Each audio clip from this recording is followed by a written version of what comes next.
Hello everyone and welcome to Bansal academy. So आज हम start करने वाले हैं अपने न्यू यूनिट्स के साथ, that is your cell signalling.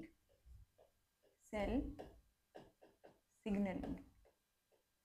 अब जैसे देखिए, हम ह्यूमन बीइंग्स हैं या फिर कुछ एनिमल्स हैं, बर्ड्स हैं, हम सभी जो हैं वो एक दूसरे से कम्युनिकेट कर पाते हैं। जैसे ह्यूमन बीइंग्स हैं तो हम बातचीत करके अपनी बात को दूसरे को कन्वे करेंगे, या फिर हम कुछ एक्सप्रेशन से कई बार हमारी जो बात है उसको दूसरा इंसान समझ लेता है।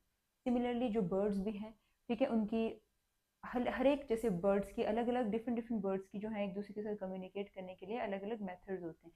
सिमिलरली एनिमल्स में भी यही होता है। तो अगर हम जितने भी लिविंग बींग्स हैं वो एक दूसरे के साथ कम्युनिकेट कर पा रहे हैं, तो हमारी जो बॉडी है वो किस चीज़ की बनी होती है? सेल्स की, है ना। जैसे सेल्स से क्या बनता है? टिश्यूज बनते हैं, देन ऑर्गन बनता है। टिश्यूज, बहुत सारे टिश्यूज मिला करके, बहुत सारे ऑर्गन्स मिला करके जो है वो ऑर्गन सिस्टम फॉर्म करते हैं, और फिर फाइनली जो है वो ऑर्गेनिज्म बन जाता है। तो अगर ऑर्गेनिजम्स यानी कि हम प्लांट्स, एनिमल्स, और एनिमल्स में ही हम लोग भी आ जाएंगे जैसे कि ह्यूमंस, ठीक है, अगर हम लोग एक दूसरे के साथ कम्युनिकेट करते हैं तो जो आपके सेल्स हैं वो भी तो एक दूसरे के साथ में कम्युनिकेट करते होंगे ना, है ना। जैसे एक सेल है वो दूसरे सेल के साथ बातचीत करेगा या फिर अपनी इंफॉर्मेशन दूसरे सेल तक पहुंच जाएगा। कैसे पहुंचा पाता है? it is able to do so with the help of a process which is known as cell signaling, right? तो देखिए, जो सेल सिग्नलिंग का प्रोसेस होता है, ठीक है, जो सेल सिग्नलिंग का प्रोसेस होता है वो दो टाइप्स की सिग्नलिंग होती है। एक होती है आपकी डायरेक्ट सिग्नलिंग और दूसरी होती है आपकी इनडायरेक्ट सिग्नलिंग। तो जो सिग्नलिंग होती है वो दो टाइप्स की होती है, डायरेक्ट और दूसरी होती है आपकी इनडायरेक्ट, राइट। अब डायरेक्ट सिग्नलिंग में क्या होता है? इसमें direct cell to cell contact होता है। इसमें आप लिखोगे direct cell to cell contact, या फिर आप बोल सकते हो कि two cells are in physical contact with each other. Two cells are in physical contact with each other। मतलब कि देखिए, अगर एक कोई सेल है, ये दूसरी सेल है, ठीक है, this is cell A and this is cell B. तो एक सेल अपनी इंफॉर्मेशन दूसरी सेल को कैसे पहुंचाएगी? डायरेक्टली कांटेक्ट करके। अब देखो, अगर एक सेल ए है तो इसके ऊपर जो है वो लाइगैंड प्रेजेंट होगा। इसको क्या बोलोगे आप, जो मैंने रेड कलर से बनाया, दिस इज लाइगैंड, या फिर कुछ लोग इसको लीगैंड भी प्रोनाउंस करते हैं। You can pronounce whatever you want to. So this is, एक सेल के पास लीगैंड होगा, दूसरी सेल के पास, लीगैंड का मतलब है दूसरा कि सिग्नल होगा कोई, तो ठीक है, लीगैंड को हम लोग सिग्नल भी बोल सकते हैं। और दूसरी जो सेल है उसके पास इस लीगैंड को रिसीव करने के लिए रिसेप्टर्स प्रेजेंट होंगे। सो दिस इज द रिसेप्टर। और ये जो एक सेल का लिगेंड और दूसरी सेल का रिसेप्टर एक दूसरे के साथ डायरेक्ट कांटेक्ट में होंगे, ठीक है, क्योंकि जो लिगेंड है वो इसी सेल का पार्ट है, ए सेल का, जो रिसेप्टर है वो सेल बी का पार्ट है। अब ये दोनों लिगेंड और रिसेप्टर एक दूसरे को डायरेक्टली कांटेक्ट कर रहे हैं, तो इसका मतलब क्या है कि they have the direct cell to cell contact, और we can say that both of this cells are in physical contact with each other, right. So this is known as the direct signalling, right. अब direct signalling के कुछ examples हैं जो कि आपको याद रखने हैं। अगर हम बात करें डायरेक्ट सिग्नलिंग के एग्जाम्पल्स की,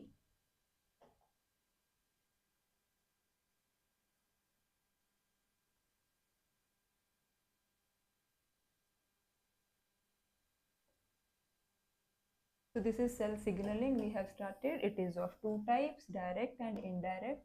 Now we will talk about some of the examples which comes under your direct signaling. तो आप यहाँ देखोगे कि जो डायरेक्ट सिग्नलिंग है इसके एग्जाम्पल्स क्या क्या हैं, ठीक है। तो एग्जाम्पल्स में इसमें एक तो आ जाएगा delta notch interaction, that is delta और नॉच, डेल्टा नॉच इंटरैक्शन, यहाँ पे डेल्टा जो है वो क्या है, डेल्टा यहाँ पे एक सिग्नल है और नॉच जो है वो रिसेप्टर है। आप ऐसे ले सकते हो कि ये वाला हम इस तरफ को अपनी लेफ्ट हैंड साइड को सिग्नल्स के नाम लिखेंगे, ठीक है, और अपनी राइट साइड में हम रिसेप्टर्स के नाम लिखेंगे। तो यहाँ पे हम लिखेंगे सिग्नल्स के नाम, these are the signals, and these यहाँ इस तरफ को लिखेंगे रिसेप्टर्स, राइट। तो एक एग्जाम्पल आ गया आपका, जैसे कोई एग्जाम्पल के लिए मैं बताऊंगी, जैसे अगर कोई एक सेल होगा, ठीक है, अगर ये ए सेल है, इसके ऊपर डेल्टा नाम का कोई सिग्नल या फिर आप बोल सकते हो कोई तो लिगेंड प्रेजेंट होगा जो कि दूसरे सेल के रिसेप्टर, यानी कि दूसरा सेल है, दिस इज सेल बी, इसके रिसेप्टर के साथ में ये बाइंड करेगा। तो यहाँ पे जो डेल्टा है वो क्या है, आपका सिग्नल है, जो सॉरी जो ब्लू कलर से दिखाया है वो रिसेप्टर है जिसका नाम है नॉच। तो delta is a signal, notch is a receptor. So delta notch interaction is an example of direct signalling, ठीक है, क्योंकि दो सेल्स डायरेक्टली एक दूसरे के फिजिकल कांटेक्ट में आ रहे हैं, राइट। देन इसी का दूसरा एग्जांपल हो जाता है आपका, एक तो आ जाएगा डेल्टा नॉच सिग्नलिंग, दूसरा आ जाएगा फास लीगेंड, फास लीगेंड, ठीक है, एंड फास जो है वो लीगेंड है, या फिर मैंने आपको वही चीज बताई लीगेंड, या फिर उसी चीज को हम सिग्नल, लीगेंड और रिसेप्टर का सेम ही मतलब है, ठीक है। तो फास लीगेंड, एंड दूसरा आ जाएगा इसका जो रिसेप्टर है वो है डेथ, डेथ रिसेप्टर,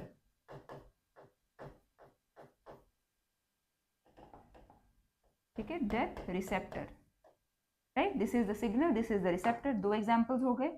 उसके बाद इसमें और एग्जांपल आएगा आपका lag 2 and lin 12, lag 2 and lin 12। देखो आपको ना ये लर्न करने हैं एग्जांपल्स, क्योंकि पेपर में डायरेक्ट जैसे कोई भी सिग्नल्स के नाम दिए होंगे आपको, ठीक है, और आपसे पूछ लिया जाएगा कि इनके अंदर डायरेक्ट सिग्नलिंग होती है या इनडायरेक्ट सिग्नलिंग होती है, राइट। इसको जैसे हम डिटेल में करेंगे, जैसे आपका जो लैग 2 लिन 12 है डेवलपमेंटल बायोलॉजी के अंदर आता है, फास्ट लिगेंड और डेथ रिसेप्टर जो है ये आपका इम्यूनोलॉजी के अंदर आता है, राइट। देन डेल्टा नॉच जो आपकी इंटरेक्शन है वो भी हम कवर करेंगे। देन एक आ जाता है आपका APX1 and GLP1, that is APX1 and GLP1, ये भी एक डायरेक्ट सिग्नलिंग का है, जिसके अंदर APX1 जो है वो सिग्नल है, GLP1 जो है वो रिसेप्टर है।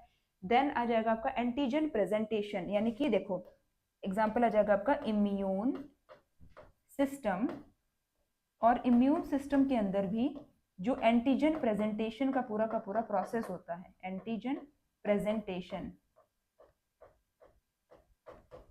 ठीक है, एंटीजन प्रेजेंटेशन का जो पूरा आपका प्रोसेस होता है वो किसके अंदर आ जाता है, डायरेक्ट सिग्नलिंग के अंदर। तो हमने क्या देखा, direct cell to cell contact हो रहा है डायरेक्ट सिग्नलिंग के अंदर, दो सेल्स हैं, दोनों एक दूसरे के साथ फिजिकल कांटेक्ट में हैं, ठीक है। एग्जांपल्स हैं इनके delta notch interaction, fast ligand, death receptor, lag 2 लिन 12, APX1, GLP1, immune system. Immune system के अंदर जो एक एंटीजन प्रेजेंटेशन का एक पूरा प्रोसेस होता है वो भी कैसा होता है, डायरेक्ट सिग्नलिंग के अंदर आता है। तो हमने कितने एग्जांपल्स कर लिए इसके, देखो ये सारे के सारे जो लेफ्ट हैंड साइड देखिए सारे के सारे क्या हैं, सिग्नल्स हैं, ये सारे के सारे जो है वो रिसेप्टर्स हैं, ठीक है। यानी कि जो मैंने देखो बीच में डैश डैश लगाया है, डैश के लेफ्ट हैंड साइड वाले सारे सिग्नल्स हैं और डैश के राइट हैंड साइड वाले जो है वो रिसेप्टर्स हैं।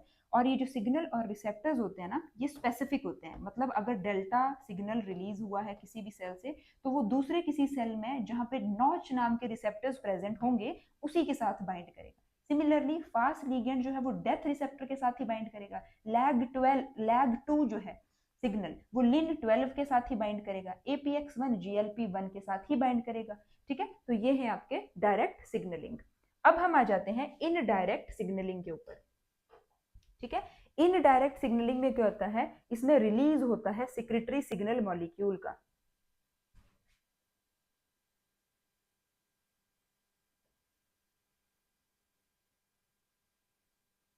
Release of secretory signalling molecule, ठीक है। इसके अंदर क्या होता है, release of secretory signalling molecule, और जो सिग्नल होता है वो फ्री फॉर्म में होता है, ठीक है। जो सिग्नल है is in the free form ठीक है, and signal is secreted outside. अब यहां पे क्या हो रहा था, cell to cell direct contact हो रहा था, ठीक है। इनडायरेक्ट में क्या हो रहा है कि कोई सिक्रेटरी सिग्नलिंग मॉलिक्यूल जो है वो बाहर रिलीज हो रहा है। जैसे अगर हम यहाँ पे देखें तो अगर कोई सेल है, this is your A cell again, और यहाँ पे है आपकी बी सेल, तो ए सेल के जो सिग्नल होंगे वो सेल अपने अंदर सिंथेसाइज करके उनको, ठीक है, सेल के अंदर सेल सिग्नल सिंथेसाइज होंगे और वो सेल अपने बाहर रिलीज कर देगी। और फिर ये जो सिग्नल्स हैं ये थोड़ा सा डिस्टेंस ऐसे ट्रेवल करके जो है दूसरे सेल के ऊपर जहाँ पे इन्हीं सिग्नल्स के रिसेप्टर्स प्रेजेंट होंगे वहां पे जाकर के बाइंड कर जाएंगे। तो इसलिए लिखा है कि रिलीज होता है सिक्रेटरी सिग्नलिंग मॉलिक्यूल का, ठीक है, सिग्नल फ्री फॉर्म में, यानी कि सिग्नल एक बार यहाँ से रिलीज हो गया तो यहाँ पे क्या है, ये फ्री फॉर्म है इसकी, फिर यहाँ पे present, this is the free form, right. And जो सिग्नल है वो बाहर की तरफ को सिक्रीट हुआ है, जो कि दूसरे सेल के ऊपर जो रिसेप्टर्स प्रेजेंट हैं उनके ऊपर फिर आकर के बाइंड कर रहा है। सो this is the receptor, right. तो ये होती है आपकी इनडायरेक्ट सिग्नलिंग। यहां पे आप लिखोगे कि जो सिग्नल है ए सेल के अंदर क्या हो रहा है, signal is synthesized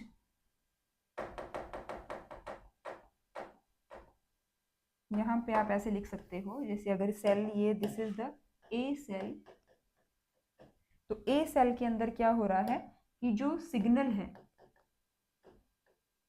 is synthesised and is released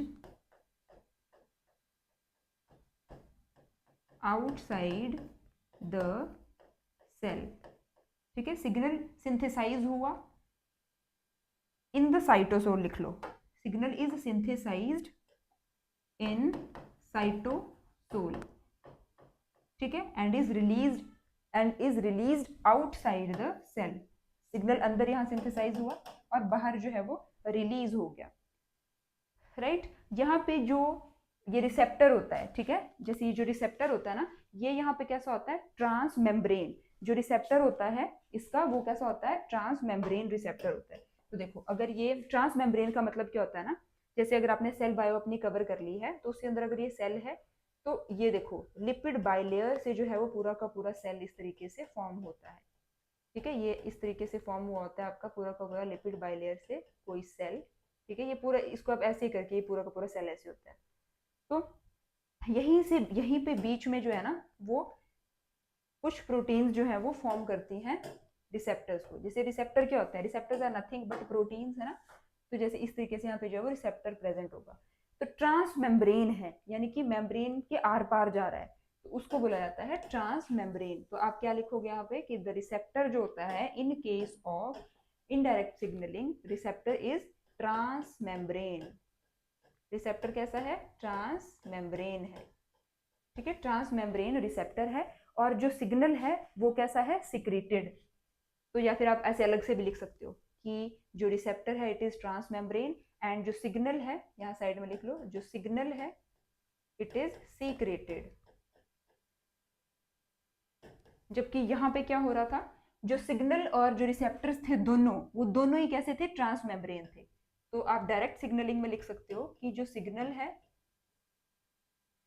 and receptor है दोनों ही कैसे हैं, both are transmembrane, transmembrane, ठीक है। देखो ये भी इसी मेम्ब्रेन के ऊपर प्रेजेंट है जो लिगेंड है, और जो रिसेप्टर है वो भी कहाँ प्रेजेंट है, मेम्ब्रेन की आर पार ही प्रेजेंट है। तो इस केस में डायरेक्ट सिग्नलिंग के केस में सिग्नल और रिसेप्टर दोनों ही कैसे होते हैं, आपके ट्रांस मेम्ब्रेन होते हैं। जबकि अगर हम बात करें इनडायरेक्ट सिग्नलिंग में तो उसमें जो रिसेप्टर है वो आपका ट्रांस मेम्ब्रेन होता है, जबकि जो सिग्नल है जो कि ये बीच वाला देखो ये जो रिलीज हुआ है ये कैसा होता है, सिक्रेटेड, फ्री फॉर्म में प्रेजेंट होता है, ठीक है। अब इसमें जो इनडायरेक्ट सिग्नलिंग आपकी होती है, तो देखो पहले तो आपने ये कवर कर लिया अपना डायरेक्ट और इनडायरेक्ट सिग्नलिंग। अब जो डायरेक्ट सिग्नलिंग है ये वाली डायरेक्ट, इसमें जो है एक और इंटरेक्शन का नाम लिखोगे आप, that is juxtacrine interaction. Juxta juxtacrine interaction, ठीक है। juxtacrine interaction भी कैसी होती है, डायरेक्ट सिग्नलिंग। इसमें भी कुछ नहीं होता, सेम ही चीज है कि लिगेंड एंड रिसेप्टर जो है इसमें वो ट्रांसमेम्ब्रेन प्रोटीन होते हैं। जो लिगेंड है और जो रिसेप्टर है वो कैसे हैं आपके, transmembrane protein, transmembrane protein, right. तो ये क्लियर हो गया आपको डायरेक्ट और इनडायरेक्ट सिग्नलिंग। डायरेक्ट सिग्नलिंग को आप कंपेयर कर सकते हो विद योर हैंड शेक, कि जैसे आप हाथ मिलाते हो ना, ऐसे हैंड शेक करते हो किसी के साथ में, तो आप डायरेक्टली एक दूसरे को डायरेक्ट एक दूसरे के कॉन्टेक्ट में आते हो। फॉर एग्जाम्पल लगा लो, ये आपका एक सेल है, सेल का ये क्या है, लिगेंड है, ये दूसरा सेल है, उसका ये क्या है, रिसेप्टर है। तो ऐसे करके क्या बन जाएगा, आपका एक हैंडशेक हो जाएगा। तो वैसे ही होता है डायरेक्ट सिग्नलिंग में। इसमें जो है ये इसके कुछ एग्जांपल्स हैं जो मैंने लिखे हैं यहाँ पे। इसमें जक्स्टाक्राइन इंटरेक्शन भी इसी के अंदर आती है। इसमें रिसेप्टर हो चाहे आपका लिगेंड हो, दोनों ही कैसे होते हैं, ट्रांसमेम्ब्रेन होते हैं, राइट। फिर हम आ जाते हैं इनडायरेक्ट सिग्नलिंग पे। इसमें डायरेक्ट कॉन्टैक्ट नहीं होता सेल का, डायरेक्ट फिजिकली कॉन्टैक्ट नहीं होता है सेल। इसमें होता क्या है कि जैसे जो एक सेल होगा उसके अंदर सिग्नल्स बनेंगे, या आप लिगेंड बोलो, बनेंगे, और वो सेल के बाहर रिलीज होंगे, और फिर वो जो रिलीज्ड सिग्नल्स हैं वो किसी उस रिलीज्ड सिग्नल के जो रिसेप्टर्स हैं वो किसी दूसरे सेल के ऊपर प्रेजेंट होंगे, और फिर जब वो सिग्नल उस पर्टिकुलर रिसेप्टर को बाइंड करेंगे तो फिर ये जो बी सेल है इससे जनरेट होगा रिस्पॉन्स, राइट। तो इसके अंदर जो आपका सिग्नल होता है वो कैसा होता है, सिक्रेटेड होता है, देन हम बोल सकते हैं कि फ्री फॉर्म में होता है, जबकि जो रिसेप्टर होता है उसमें वो कैसा होता है, आपका ट्रांसमेम्ब्रेन होता है in case of indirect signalling, right. तो ये हो गया आपका बेसिक ऑफ सिग्नलिंग। अब हम देखेंगे कि ये जो इनडायरेक्ट सिग्नलिंग है ये आपकी कितने टाइप्स की होती है, 3 टाइप्स की होती है। जो आपकी ये इनडायरेक्ट सिग्नलिंग है ना, ये आपकी होती है 3 टाइप्स की। इसको अगर मैं थोड़ा सा छोटा कर दूं इस वाले टेक्स्ट को, तो आपको यहीं पे एक ही पेज पे फिर इसके टाइप्स भी आ जाएंगे। देखो टाइप्स क्या होते हैं इनडायरेक्ट सिग्नलिंग के। आई होप आप लोगों को क्लियरली विजिबल है ये लिखा हुआ अभी भी, राइट। तो टाइप्स जो हैं आपके इनडायरेक्ट सिग्नलिंग के, ये 3 टाइप्स की होती है, ठीक है। 3 टाइप्स ऑफ इनडायरेक्ट सिग्नलिंग,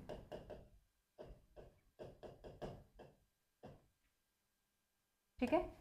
एक होती है आपकी ऑटोक्राइन, देन दूसरी होती है आपकी पैराक्राइन, और थर्ड टाइप की सिग्नलिंग आती है आपकी एंडोक्राइन, ठीक है। ऑटोक्राइन, पैराक्राइन और एंडोक्राइन, 3 टाइप्स की जो है टोटल आपको सेल सिग्नलिंग देखने को मिलती है।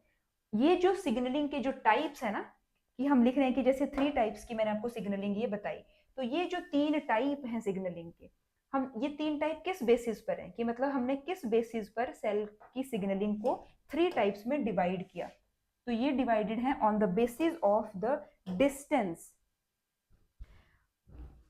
ऑफ द सिग्नलिंग मॉलिक्यूल, की जो सिग्नलिंग मॉलिक्यूल एक सेल से जब रिलीज हो रहा है दूसरे सेल के रिसेप्टर पे बाइंड होने के लिए, तो वो कितना डिस्टेंस ट्रेवल कर रहा है, ठीक है। तो 3 different types of signalling on the basis of signal की कितनी डिस्टेंस पे वो एक्ट करता है, ठीक है। On the basis of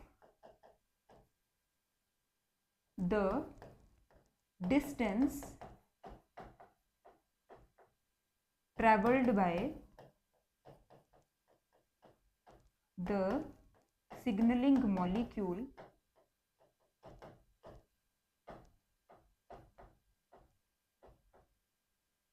to act on the receptor,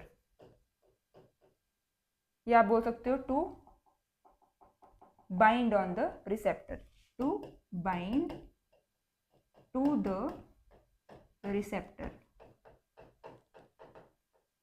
right, कि on the basis of the distance which is traveled by the signaling molecule to bind to the receptor। कि एक जो अगर मैं आपको यहाँ पे बताऊं कि अगर एक कोई सेल है, ठीक है, ए सेल है, यहाँ पे सेल बी है, तो ए सेल के अंदर, साइटोसोल के अंदर जो सिग्नल्स बन रहे हैं और फिर जो बाहर रिलीज हो रहे हैं, वो कितना ज्यादा डिस्टेंस ट्रेवल करके अपने दूसरे सेल के रिसेप्टर के ऊपर बाइंड कर रहे हैं। तो ये जो डिस्टेंस है ना, इसके बेसिस पे उसको 3 टाइप्स में डिवाइड किया है, ठीक है। ऑटोक्राइन है, देन आपका पैराक्राइन है, ऑटो, पैरा, एंड लास्ट है आपका एंडोक्राइन, राइट। तो ये हो गया आपका सेल सिग्नलिंग का बेसिक लेक्चर कि कैसी होती है, कितने टाइप्स की होती है, सेल्स को सिग्नलिंग की रिक्वायरमेंट क्यों होती है ना, ऑब्वियसली एक दूसरे से बातचीत के लिए। तो ये हो गया आपका बेसिक ऑफ सेल सिग्नलिंग। अब हम जब नेक्स्ट लेक्चर स्टार्ट करेंगे तो हम डिटेल में देखेंगे इनडायरेक्ट सिग्नलिंग के इन 3 पार्ट्स को, ऑटोक्राइन, पैराक्राइन और एंडोक्राइन, ठीक है। सो तब तक आप इस लेक्चर को देखिए, और इनको जो मैंने आपको जितने भी यहाँ पे जैसे लिखे हुए हैं ना, कि जैसे सिग्नल्स लिखे हैं, देन आपको सिग्नल्स के एग्जांपल्स लिखे हैं, देन मतलब हर एक चीज जो भी स्लाइड पे है वो आपको बिल्कुल टिप्स पे लर्न होनी चाहिए, क्योंकि यहाँ से बहुत बार आपके एग्जाम में क्वेश्चंस बन जाते हैं। तो थैंक यू सो मच, मिलते हैं नेक्स्ट लेक्चर में।